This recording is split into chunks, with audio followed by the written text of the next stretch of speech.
آسان درس قرآن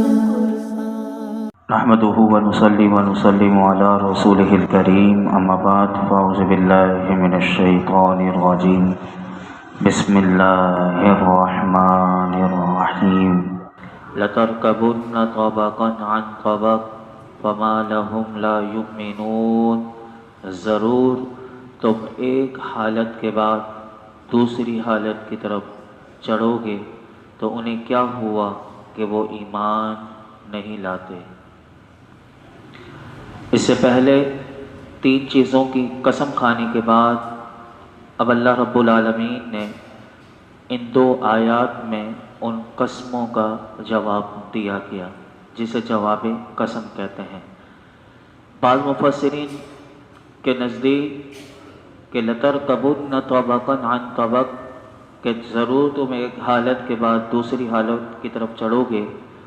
بعض مفسرین کے نزدیک اس آیت میں عام انسانوں سے خطاب ہے کہ ایک منزل سے دوسری منزل کی طرف چڑھنے سے مراد یہ ہے کہ اے لوگو تمہیں ایک حال کے بعد دوسرا حال پیش آئے گا۔ ان احوال کے بارے میں حضرت عبداللہ بن عباس رضی اللہ عنہما نے فرمایا کہ پہلے موت کی سختیاں اور ہولناکیوں میں مبتلا ہونا، پھر مرنے کے بعد اٹھنا، پھر حساب کی جگہ پیش ہونا مراد۔ اور یہ بھی کہا گیا کہ انسان کے حالات میں مختلف درجے ہیں کہ ایک وقت وہ ہوتا ہے کہ جب وہ دودھ پیتا بچہ ہوتا ہے اور اس کا دودھ چھوٹتا ہے، پھر اس کا لڑکپن کا زمانہ آتا ہے، پھر وہ جوان ہوتا ہے، پھر اس کی جوانی ڈھلتی ہے اور وہ بوڑھا ہو جاتا ہے۔ تو اللہ رب العالمین نے یہی فرمایا ضرور تم ایک حالت کے بعد دوسری حالت کی طرف چڑھو گے۔ اسی طرح بعض مفسرین کے نزدیک اس آیت میں رسول اللہ صلی اللہ علیہ وسلم سے خطاب ہے،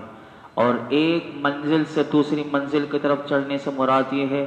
کہ ایک آسمان سے دوسرے آسمان کی طرف آپ چڑھیں گے۔ اور اللہ رب العالمین نے جیسے فرمایا ایسے ہی اپنے حبیب کے ساتھ کیا کہ معراج کی رات ایک آسمان پر حضور علیہ الصلوۃ والسلام تشریف لے گئے، پھر دوسرے آسمان پر، اسی طرح درجہ بدرجہ اور مرتبہ بمرتبہ نبی پاک صلی اللہ علیہ وسلم اللہ کے قرب کی منازل میں پہنچے۔ اور حضرت عبداللہ بن عباس رضی اللہ عنہما سے یہ بھی مروی ہے کہ اس آیت میں نبی کریم صلی اللہ علیہ وسلم کا حال بیان کیا گیا، اور اس آیت کے معنی یہ ہیں کہ آپ کفار کی سرکشی اور ان کے جھٹلانے کی وجہ سے غمگین نہ ہو،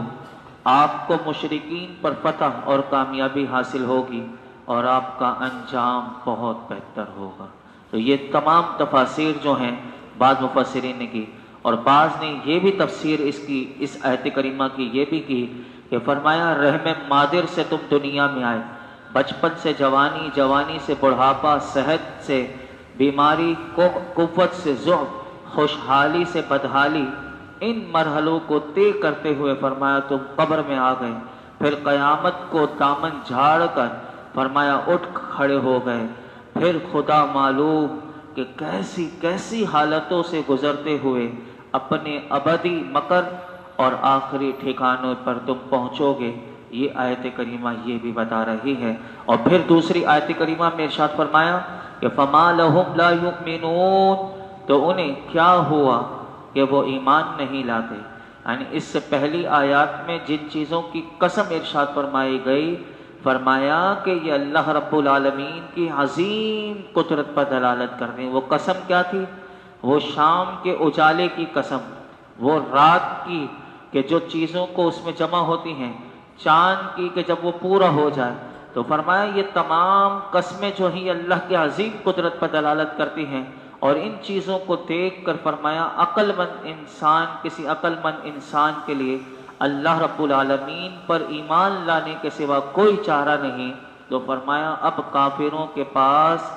اللہ پر ایمان لانے میں کیا عذر باقی رہ گیا ہے کہ وہ دلائل ظاہر ہونے کے باوجود کیوں اللہ رب العالمین پر ایمان نہیں لاتے۔ پھر اگلی آیت کریمہ میں ارشاد فرمایا وَإِذَا قُرِئَ عَلَيْهِمُ الْقُرْآنُ لَا يَسْجُدُونَ، اور جب قرآن پڑھا جائے تو سجدہ نہیں کرتے۔ اللہ اکبر۔ اس آیت کریمہ میں ارشاد فرمایا کہ ستم یہ کہ قرآن کریم کی آیتیں کہ جس کی تاثیر سے پتھر بھی پگھل جاتے ہیں اور پہاڑوں پر بھی لرزہ طاری ہو جاتا ہے، وہ ان کے سامنے تلاوت کی جاتی ہیں، لیکن یہ قرآن سے کوئی اثر قبول نہیں کرتے۔ انہیں سن کر بھی اس کے فرمایا کہ ان کے سر اپنے رب کے حضور سجدہ ریز نہیں ہوتے۔ اللہ اکبر۔ اس آیت کریمہ کا شان نزول یہ ہے، یہ آیت سجدہ ہے جو میں نے ابھی آپ کے سامنے پڑھی۔ ابھی ہم سجدہ کرتے ہیں آخر میں انشاءاللہ اس درس کے اختتام پر۔ اس آیت کریمہ کا شان نزول سماعت کر لیجئے کہ اس آیت کریمہ میں کا شان نزول یہ ہے کہ جب اقرأ بسم ربک الذی خلق، اس میں جو آیت کریمہ ہے واسجد واقترب، یہ آیت کریمہ نازل ہوئی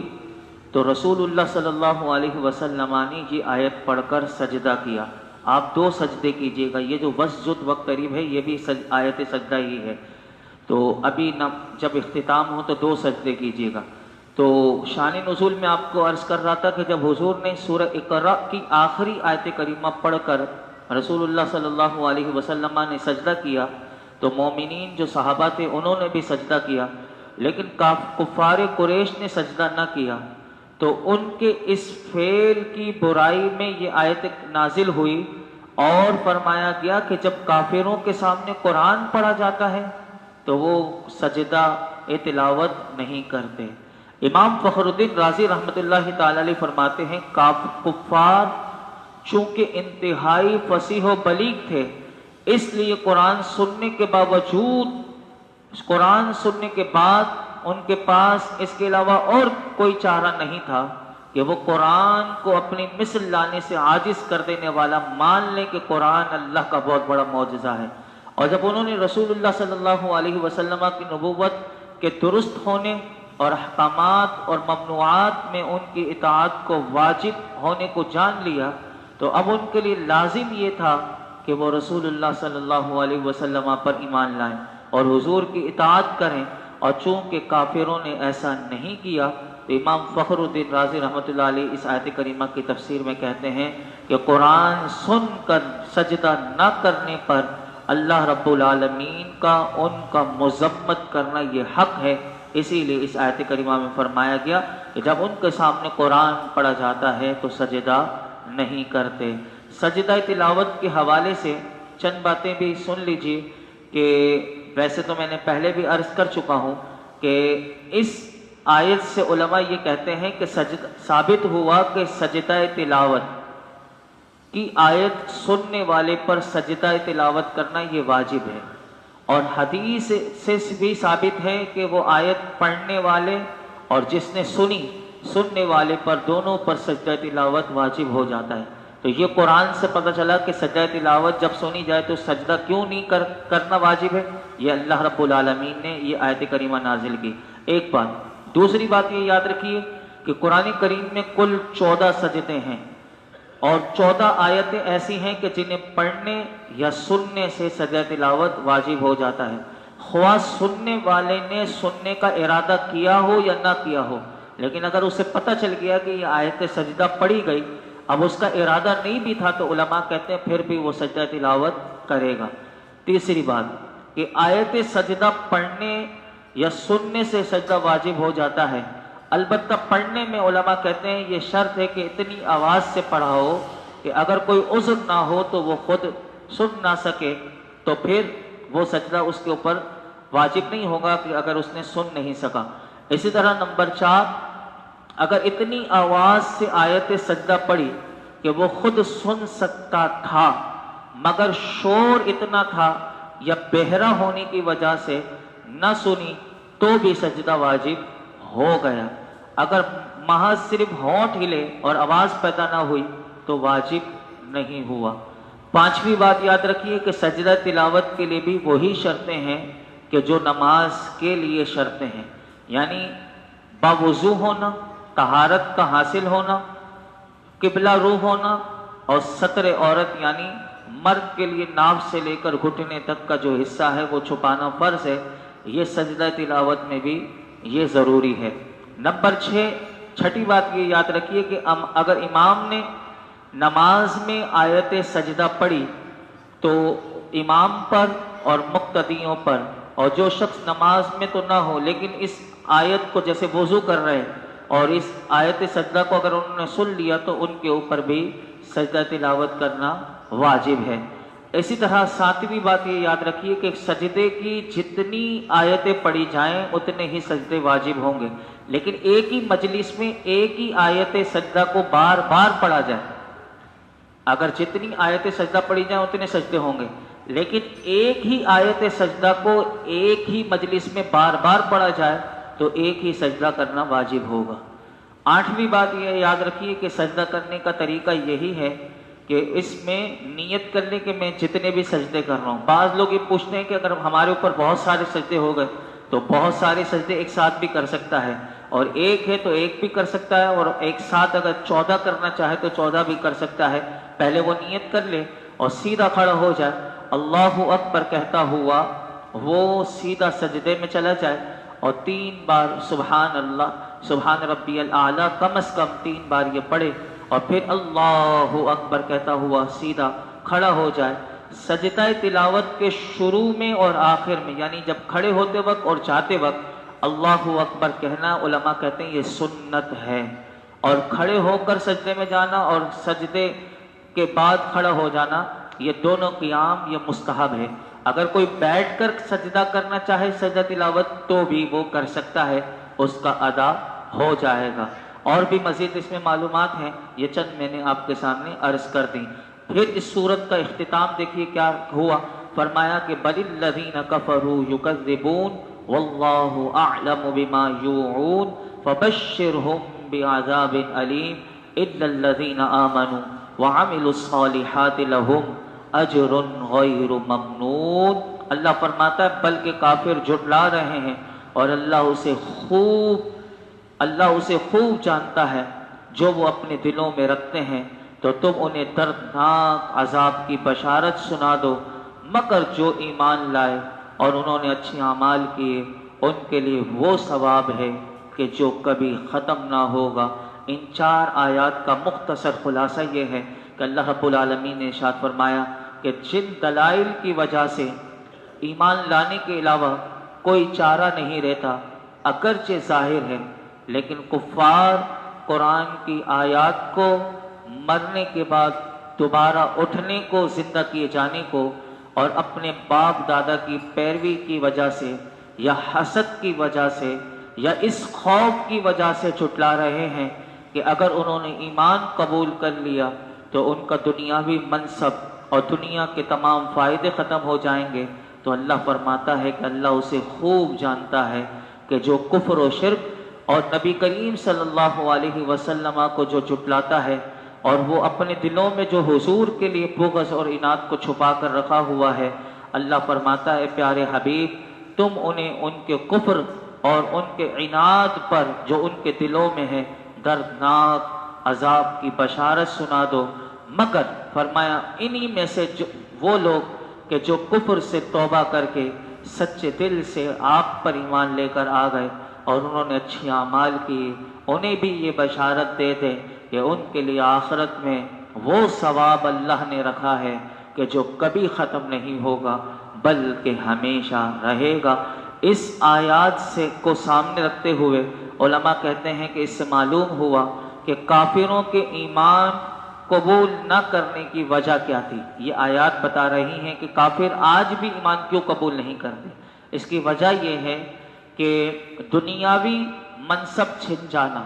اور دنیا کے وہ فوائد ختم ہو جانے کا خوف تھا جو انہیں حاصل تھے، اور آج بھی اسی وجہ سے لوگ نہیں ایمان قبول کرتے۔ تو اسی طرح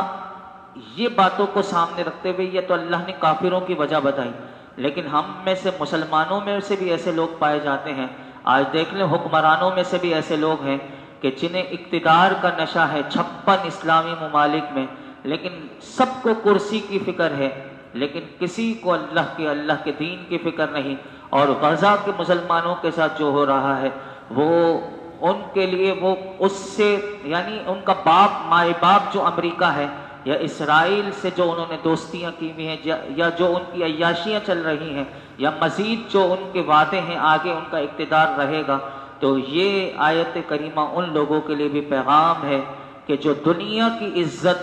وجاہت، دولت، مرتبے کو ختم ہونے کی وجہ سے اسلام کی تعلیمات اور اس کے احکامات پر عمل کرنے سے خود بھی دور بھاگ رہے ہیں اور اپنی اولادوں کو بھی دور رکھا ہوا ہے، فقط اس لیے کہ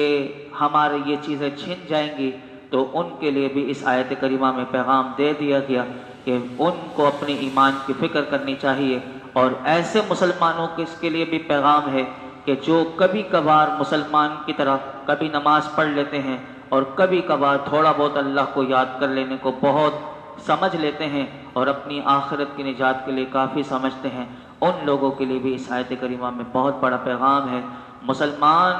وہی ہے کہ جس نے جب کلمہ پڑھ لیا تو پھر اس کے لیے سارا اس نے اپنے آپ کو سلنڈر کر دینا ہے اللہ کے احکامات پر عمل کرنے کے لیے اور اسلام کی تعلیمات کے لیے۔ جب وہ اپنے آپ کو سلنڈر مکمل طور پر کر دے گا تو ایسے لوگوں کے لیے بھی اللہ نے فرمایا کہ آخرت میں وہ ثواب ہے کہ جو کبھی ختم نہیں ہوگا، اور پھر اللہ کی طرف سے جو آخرت میں ملے گا وہ تو انسان دیکھتا رہ جائے گا، لیکن دنیا کے لیے سب کچھ اپنی آخرت کو برباد نہ کرے۔ اللہ ہمیں ان آیات کو یاد رکھنے، سمجھنے اور عمل کرنے کی توفیق عطا فرمائے۔ الحمدللہ رب العالمین والصلاة والسلام علی سید الانبیاء والمرسلین وعلی آلہ وصحبہ اجمعین۔ اے اللہ پاک جو کچھ ہم نے سنا اس میں کوئی غلطی کوتاہی ہو معاف فرما دے، اپنی بارگاہ میں قبول فرما۔ اللہ ہمارے ماں باپ کی ساری امت مسلمہ کے بے حساب مغفرت فرما، دنیا اور آخرت کی ساری بھلائیاں، کامیابیاں، عزتیں، نعمتیں، راحتیں، سکون عطا فرما، شکر کی توفیق عطا فرما، 5 وقت کی نماز باجماعت مرتے دم تک مولا کریم صحت و عافیت کے ساتھ مسجد میں آ کر ہمیشہ قائم و دائم رکھنے کی توفیق عطا فرما۔ اللہ ہماری نمازوں کو، ہمارے ذکر و اذکار کو، ہماری عبادتوں کو قبول فرما، اخلاص کی دولت سے مالا مال کر فرما، ریاکاری، بناوٹ، مولا کریم ہر اس عمل سے ہمیں بچا جس سے تو ناراض ہو جائے، ہر اس عمل کو کرنے کی توفیق عطا فرما کہ جس سے مولا کریم تو تیرا حبیب راضی ہو جائے۔ آج تک ہم نے جتنی دعائیں کی ہیں پروردگار عالم آئندہ کریں گے، ہماری تمام دعاؤں کو شرف قبولیت عطا فرما۔ وصلی اللہ تعالی علی خیر خلقہ محمد وعلی آلہ وصحبہ اجمعین۔